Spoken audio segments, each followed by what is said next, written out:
Armaan's life began in a small town filled with honesty and simplicity.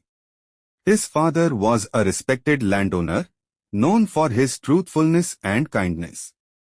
Their family lived peacefully until one day, a ruthless businessman named Raza Malik set his eyes on their land. Through deception, forged documents, and bribed officials, Malik snatched away everything they owned. That same night, Armaan's father collapsed, unable to bear the humiliation, and died with heartbreak in his eyes. The house that was once full of laughter turned into silence. Armaan's mother begged him to move forward, to forget the past, but in his heart only one fire burned: revenge. Years went by. The town forgot about the boy who had lost everything, assuming he had given up. But Armaan had vanished only to prepare himself. He studied law to understand the system that betrayed his family. He learned business to fight Malik in his own game.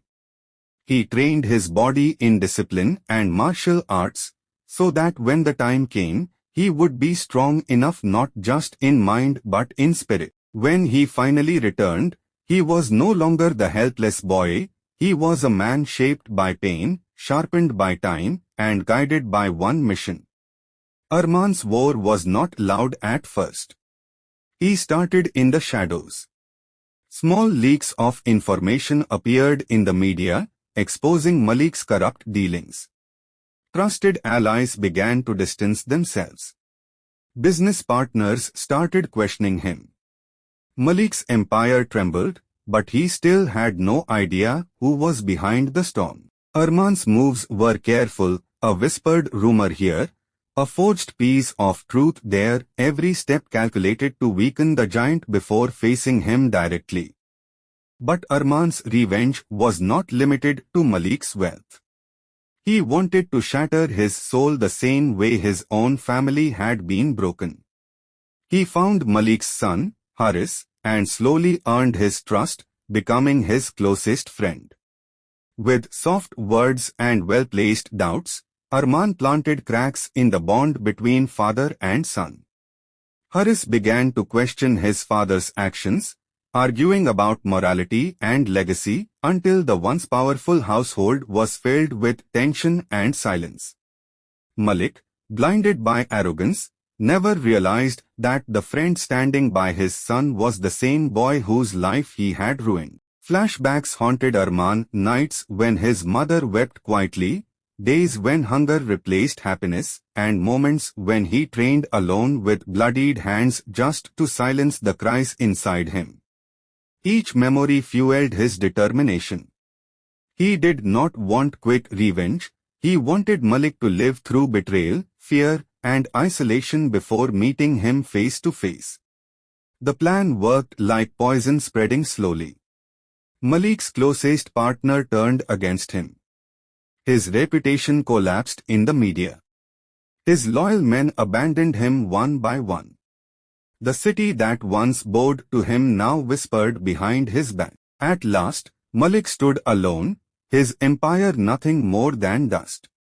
That was the moment Armaan revealed himself. The final confrontation was not just fists and blood, it was words that carried years of pain.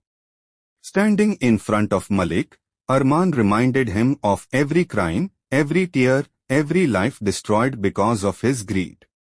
Malik tried to beg, tried to justify, but his voice broke under the weight of his guilt.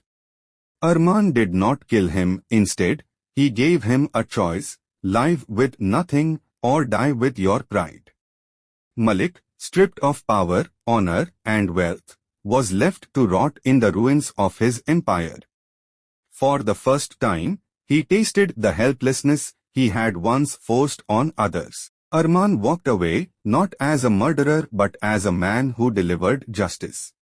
His family's honor was restored, and his mother's tears finally dried. Yet, deep in his eyes, there remained a silent truth: revenge had given him justice, but it had also stolen his innocence forever. And so, The story ends with Armaan watching the sunrise over a small piece of land, the same kind his father once owned. He works the soil with his own hands, his mother by his side, while his past lingers like a shadow. The lesson is clear: revenge and justice may look alike, but they leave behind two very different scars. Thank you.